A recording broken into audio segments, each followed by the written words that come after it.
How did that feel, Big 12 fans? Football's back, baby. Welcome in. I'm Pete Mundo. We are Heartland College Sports. We cover the Big 12 Conference, and we're glad you're here joining us. Week 0 is in the books. 3 Big 12 teams in action, including the game of the weekend, Farmageddon. Huge implications in the Big 12. We're here to break it all down at Heartland College Sports. Of course, we're part of heartlandcollegesports.com. Make sure you check us out there. And you have to be right now subscribed to us, the podcast, the YouTube channel, Spotify, Apple, wherever, because we are going to have the best Big 12 content coming your way the entire season. None of the nonsense, no one talking expansion drama that doesn't exist. We just talk about Big 12 football and now the games. All right? So let us know where you're watching from as well as we get the show started. And let's dive into it here. So we'll start with Farmageddon. Iowa State beats Kansas State 24-21. I was 1-1 on my picks in this game, 2-1 on the weekend. I had KU covering against Fresno, and then I had K-State covering against Iowa State. Didn't hit that one, but did hit the under 49.5. So 2-1 on my picks to start the season. That being said, this game was really defined by 2 big fourth downs, right? You look at what happened at the end of the Iowa State K-State game. And in particular, I think about the fact that Iowa State decided we're trusting Rocco Becht in a way that Kansas State seemingly did not trust Avery Johnson. Of course, they were facing a 4th and short in the fourth quarter. They were down at their own 30-yard line, and Chris Kleiman says he's going for it. Now, I didn't hate that. I didn't hate the call there from Chris Kleiman, but I thought the lack of creativity on that play, basically running Avery Johnson over the left tackle, and Avery also didn't really wait for his blockers to develop. The play took a long time to get going. As I recall, they pulled somebody from the right side of the line, and Avery didn't really get behind his lineman. He just kind of went for it. And it was sloppy. It was slow to develop. And to Iowa State's credit, they got the stop with Kansas State down 17-14. Now, 4 plays later, what happens? Iowa State punches it in. Rocco Becht, 7-yard score. They go up 24-14. Now, Kansas State responds with a quick touchdown in this game, right? And we're back to 24-21. But what happens? On the next drive, Matt Campbell has his own key decision to make on 4th down. This one was from the Kansas State 16-yard line. 2 minutes left in the game. What do? I think a couple of years ago, Matt Campbell would have tried to kick the field goal. But he said, conditions stink. It's week 0. My guys are still rusty. I'm going for it. And it was the right call. It was a call that I don't think Matt Campbell is making, even last season. But he said, you know what? I got to trust my guys. I got to trust Rocco Becht. I think I've got the most experienced quarterback in this game who's better under pressure. I got a coaching staff that's obviously locked in, carrying over from last year. I'm going ahead, and I'm going for it. I'm going to make these guys stop us. And then I'm going to make them take the ball down the field at least 45, 50 yards, and maybe they kick a field goal to win the game. But if I get the first down here, I've got the game won. And it was the right call from Matt Campbell. This game came down to 2 fourth downs. One, Kansas State could not convert, could not get it done. The other one, the other side, Iowa State absolutely got it done. Becht found Carson Hansen, 15-yard gain down to the 1-yard line, and 3 kneel downs later, Iowa State has a Farmageddon victory. And I know some of you were on the over and you were like, punch it in, punch it in, punch it in. And I was like, kneel down, kneel down, kneel down. And they kneeled down. And we hit the under at 45 total points when it was sitting at 49.5. That's how it goes sometimes in college football. Carson Hansen a half-yard short of the over hitting, and then kneel downs lead to the under hitting. So this game in particular was a classic Matt Campbell Iowa State win. And let's be honest, they've had Kansas State's number. And for Kansas State, that is a long, long trip home. Not just because you lost Farmageddon, not just because you're 0-1 in the Big 12, but because of how you lost. Because of the fact that while Avery Johnson had a good game and a much better second half in particular, there were still times when you're like, all right, are you going to develop into that passer that Kansas State needs you to be to win at the Big 12 level? Or are you going to be a runner who can sometimes throw accurately, but sometimes can't throw accurately? And to Avery's credit, there were times when he had very accurate passes, but his receivers let him down. That did happen a couple of times on Saturday in that game. Now, Jace Brown looks like he's wide receiver number one again, but all offseason, Kansas State fans heard that the wide receiving core was going to be much better. I'm not sure that it is. I mean, I like what Jaron Bradley did on the big touchdown grab to pull him to within 3 points there in the fourth quarter, but, most of us are making that play if we're being totally honest here. I mean, it was great. You love to see it. You like those big play downfield options for Kansas State, but like that play, as big of a play as it was, isn't the thing that makes you say, man, this wide receiver core is just going to be lights out. It was really good. Don't get me wrong. But you need to see more. So Avery had some missed opportunities, more notably in the first half. And I get it. The rain's falling, field slippery. You're in another country. I don't want to overstate it, but still, it's Farmageddon. It's a huge game. Rocco Becht was clearly the more experienced, more well-composed, and better coached quarterback in this game. And K-State fans are already getting on offensive coordinator Matt Wells. And there were times where those were fair things to do and fair things to question. Remember, Matt Wells hasn't really called plays since he was at Utah State. It's been a long time. Not saying he can't do it, not saying he won't be a fine offensive coordinator, but remember, it's just different, right? It's been a long time. So now you look at this game and you say to yourself, man, if you're Iowa State, you're feeling really good. You're not just 1-0, you're 1-0 in the Big 12. For the next couple of weeks at least, you're in sole possession of first place, baby. And to go halfway around the world and get that win is so much more compelling and important than going halfway around the world and getting that loss if you're Kansas State and kicking yourself for what could have been and what should have been. And you think about this Kansas State team, and listen, the defense is stout, especially that front seven.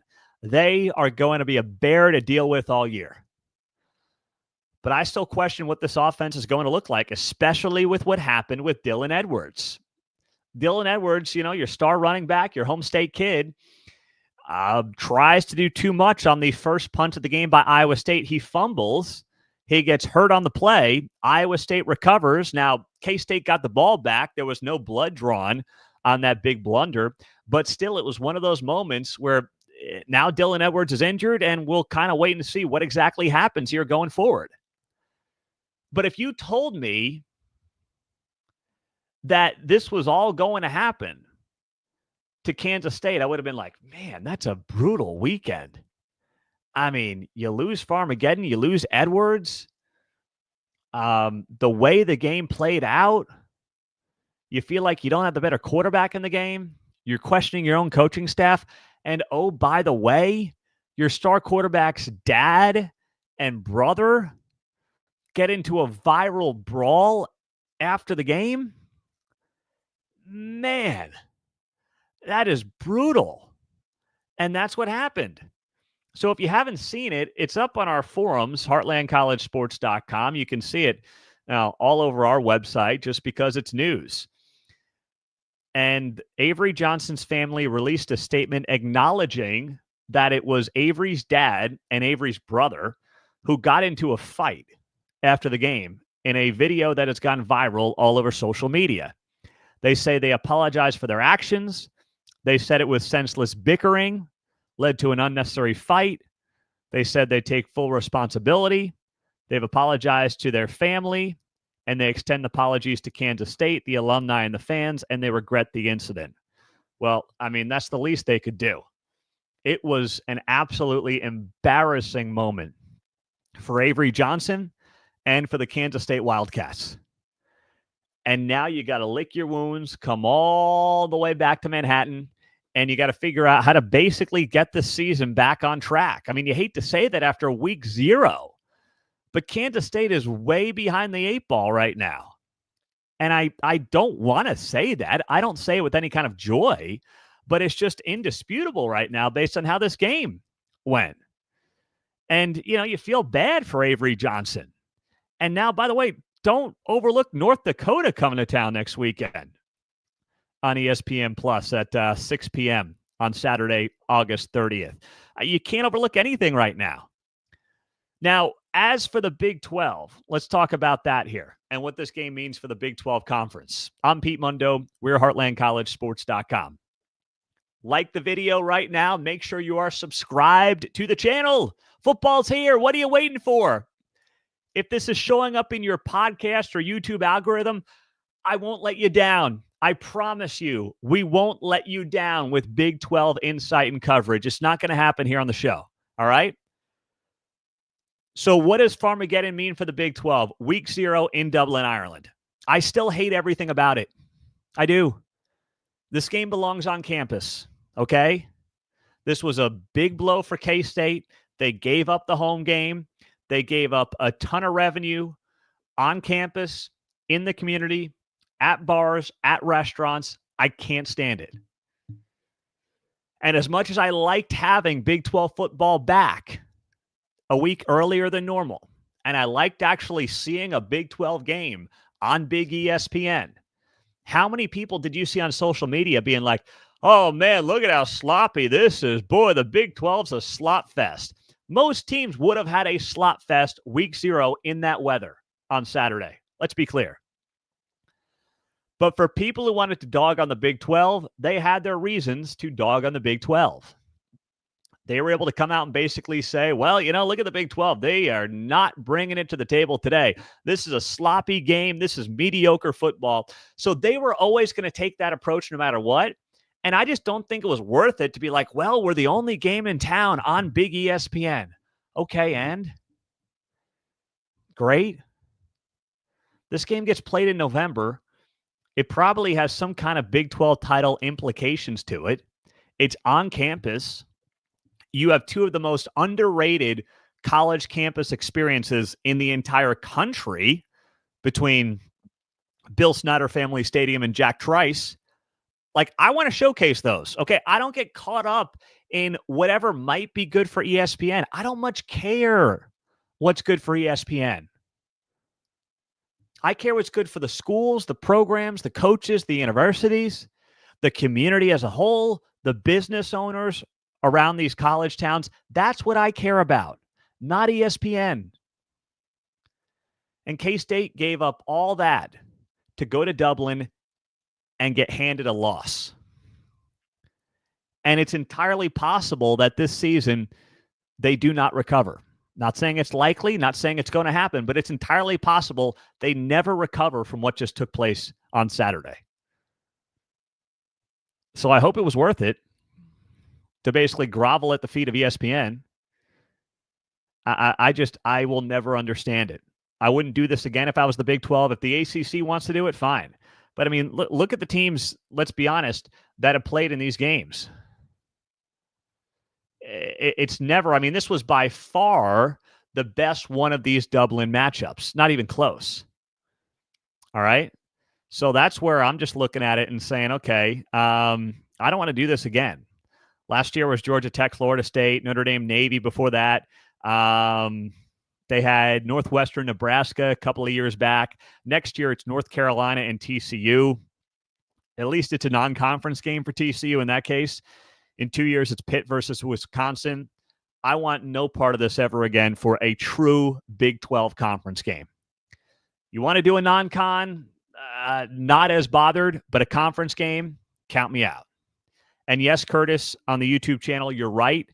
This game next year will be TCU and North Carolina, and that decision has already been made. But in no way should this ever be a conference game again for the Big 12.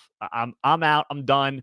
If this is what it takes to get a really good Big 12 game on main ESPN, then find the new TV partner, all right? Like, go somewhere else, find a new TV partner. I'm out. That's it. I'm Pete Mundo. Heartland College Sports is where you find us. Subscribe right now to the channel. That way you never miss an episode. Thank you for being here. As always, appreciate your time and glad you're following us, following the Big 12. Let's talk about KU. What do you say we do KU coming out hot, blowing out Fresno State 31-7. Jalen Daniels looked like the dude that we thought he was going to be last year. Jalen Daniels, of course, spent a lot of 23 all banged up. He comes back last year. KU's got a lot of offensive weapons, and we're like, hey, KU can compete in the Big 12 this year. Some people picked him to win the Big 12, like Reese Davis. I thought that was a stretch, but hey, it wasn't crazy at the time when you laid out the case for KU. Jalen Daniels wasn't himself the first half of the season in 2024. He was yesterday. He was on Saturday. KU looked like the KU team we thought we were going to get last year. And I never want to overreact to a Group of 5 game, but remember, Fresno State's technically going to be in the Pac-12 next year. So do we call them a Power 5 or not? I mean, I don't think they're there yet, but they have talent on this Fresno State team. This was not a pushover of a game, even though we hit KU minus 14. But you look at this game, and it was dominated not just by Jalen Daniels, who was just fantastic. 18 of 20, 176 yards, 3 touchdowns, no picks. He rushed for 47 yards. I'd like to see him use his legs a little less. But at the same time, as I said on our message boards, which you should join for free right now at heartlandcollegesports.com, as I said on our forums, I said, you know what? Let this guy be free. This team is going to go as far as Jalen Daniels can take them. And yes, there's injury risk that will come with that. But you know what? It is a high-risk, high-reward program when this guy's your quarterback. That's what you're signing up for with Jalen Daniels. You got to take the good with the bad. And Saturday, you didn't get the good, you got the great. He was fantastic, and it was so much fun to watch. It was the opening of the new Booth Memorial Stadium, the renovated Booth Memorial Stadium. The crowd was lights out. It was a fantastic vibe. One of our guys, Mark Van Sickle, was there, and he was sharing a lot of videos. We posted some of those on our Instagram page and our Twitter page, X page. Just search Heartland College Sports. Follow us on social media. You can see all the videos and get all of our content as well. So it was just looked like a tremendous evening. And what also was so impressive to me was what we saw with this team on both the offensive and the defensive lines. KU was fantastic on the offensive line. They piled up 207 rushing yards, 38 carries, over 5 yards a carry. It was really, really impressive. And then that defensive line that has a lot of new faces was awesome. They held Fresno State to 37 rushing yards. They had 10 tackles for loss, 3 sacks in this game. And there are some key names that you've got to learn after watching this game on Saturday. Keenan Caldwell's a senior. They had the South Carolina transfer who had a big game. Bengali Kamara. An Illinois transfer, Alex Bray, had a big game. And Dacus Brinkley as well, a guy who's been with the program. Just some of the names wrecking havoc on that front line. Trey Lathan transferred in from West Virginia. He made his presence felt. Led the team with 8 tackles. So you had a lot of new faces on that defense, and Lance Leipold looks like he may have hit with a lot of these guys in that front 7. So if Saturday is an indication of what this Kansas Jayhawk team can be, man, I'm not sitting here saying they're playing for a Big 12 title, but they're certainly going to be a team that will make some noise in this Big 12 championship race as the season progresses, because that was unbelievable just to watch them start the season exactly how you would want Lance Leipold to start the season if you're a KU fan. That was really, really, really impressive. And the stadium looks fantastic. So all in, you got a KU team that I think is going to be a player this year. You know, Daniel Highshaw's back to lead the rushing attack. He led the way with 69 rushing yards on Saturday. And then you bring in a guy like LaShawn Williams, who had himself a big touchdown run in this game. And this is a guy who, has a lot of experience at Iowa. He comes down from Iowa. He rushed for 800 yards up at Iowa a couple of years back.